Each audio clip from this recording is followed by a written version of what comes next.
事不宜迟，还请圣花店主前辈带路。萧炎也不再浪费一点时间，云云现在身处危险，必须立马前往了。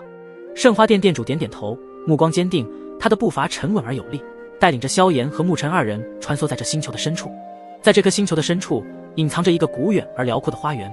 古老花园虽然很广阔，但它的存在仿若星辰中的秘密，只等待着被有缘人发现。绿意盎然，生命气息浓郁到几乎化为实质。古老的花园中，暗绿色的植被蔓延开来，形成一片片宛如翡翠的花之海洋。不过，萧炎他们想要抵达那广阔的古老花园，还需要一些时间。与此同时，在古老花园中，一阵阵剧烈的打斗声在静谧的空气中炸开，震得花瓣纷纷落下，宛如红雨。在古老花园的深处，6道身影如幻影般穿梭，每一举动都伴随着空间的扭曲和神力的波动。6道弥漫出强大气息的身影与一位倩影女子激烈的战斗在一起。这6道身影散发着玄妙大道之法的气息和惊人的神力，而那道倩影身影正是花仙子云韵。她身姿轻盈，一袭长裙在空中舞动，如同盛开在苍穹的花朵。她的身姿轻盈，每一次出手都带着花仙之道的玄妙与恐怖，仿佛能将花瓣化作利刃，随风飘散。6位副盟主的攻势凌厉而狂暴，但花仙子云韵却以柔克刚，花仙之道在她手中宛如活物，灵动而不可捉摸。每一记攻击，每一招防守都充满了玄妙之意。大道神力波动如波涛汹涌，将这片广阔古老花园的绿叶和花朵卷起，化作飞舞的风暴。云韵脸上带着从容的气魄，她的动作中蕴含着大道的韵律，即便是面对6位副盟主的强大合围，也丝毫不显慌乱。只见花仙子云韵轻轻一挥手，无数花瓣如同利刃般飞舞，与6位副盟主们的攻击交织碰撞，发出清脆的撞击声。她的身影在花海中飘忽不定，似乎与大自然融为一体，每一次出手都带着大自然的威严与震撼。7副盟主与云韵的两影交错，铿锵声回荡在古老花园的上空，他们的身影犹如幻影，快速移动，武器的相碰发出铮铮之音。花仙之道还真是厉害，但庆幸的是你还没有彻底掌控这恐怖如斯的花仙之道，不然我们几位副盟主就算联手，也可能已经死于你的手中了。7副盟主身为9大副盟主之首，实力也是最强，但也不得不承认花仙子云韵的花仙之道的强大。他眼中闪过一丝赞赏，但随即被决斗的决心所取代。在见识到了花仙子云韵的实力后，他们也准备不再留手，必须遥遥将那东西夺取回来。然后7副盟主立马与其余5位副盟主对视一眼，后者们心领神会，立马身影暴退而开。5位副盟主的身影如同幻影般迅速撤退，各自占据了一个有利位置。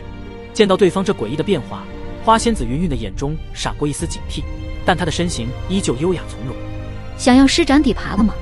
感受到对方准备施展必杀技气势，她轻声呢喃，长发随风舞动。这必杀技只要一出，即便是你的花仙之道也难以抵挡，而你也必死。7副盟主则森然一笑，语气中充满了不容置疑的杀机。是吗？花仙子云韵有着花仙之力，虽然自己的修为已经达到大道初期巅峰的主神层次，刚刚利用花仙模式可以压制着他们，即便施展出所谓的必杀技，对自己也造成不了严重的伤害。绝世神技6指神斩。7副盟主的声音如同沉重的鼓槌，回荡在肃杀的空气中。他双手虚引，一道道隐隐约约的光芒从天际汇聚而来，仿佛有无形的绳索牵引着天地间最精纯的力量。而其他5位副盟主也各自站立，双手结印挥动，伴随着他们神力运转，天空中的云层被巨大的力量所撕裂，露出一片深邃而神秘的金红色。大道神力的汇聚不仅带来了恐怖的压迫感，还有着肉眼几乎无法捕捉的光辉。空气仿佛都被无形的吞噬，空间中泛起了涟漪，如同平静的湖面被巨石击打，波纹四散。6位副盟主的身影在这股力量的映衬下，显得愈发庄严而不可侵犯。花仙子云韵的脸色也微微一凝，她能感受到那股力量的浩大，如同狂潮一般汹涌而来。以6位副盟主一同施展的绝世神技，恐怕非同小可。看来自己也必须施展出最强的底牌，才能与之抵挡了。他深知接下来将要面对的是怎样一场惊天动地的对决，轻抚自己的长剑，剑身随之发出铮铮之声，仿佛也在呼应那即将到来的激战。花仙之力开始变得狂野不羁，衣衫猎猎作响。花仙子云韵双眸缓缓紧闭，感受着手中长剑上涌动的奇异力量，她的手指微微颤动，仿佛能触碰到那股能量的脉搏。